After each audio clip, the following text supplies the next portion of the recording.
ఈ 7వ గణపతి చాలా శక్తివంతమైనటువంటి వాడు. అలాగే అదృష్టాన్ని కూడా మనకు అందించగలిగినటువంటి దివ్యమంగళ స్వరూపం.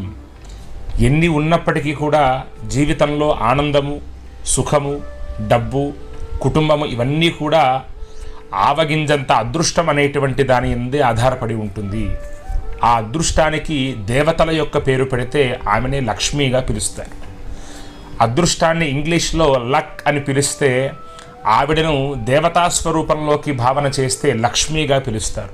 లక్ష్మీ స్వరూపాన్నే అదృష్టంగా లక్ అనిగా మార్చేశారు. అటువంటి దివ్యమంగళ స్వరూపం శ్రీ సిద్ధ మహాగణపతి. పేరులోనే సిద్ధం అనేటువంటిది ఉంది.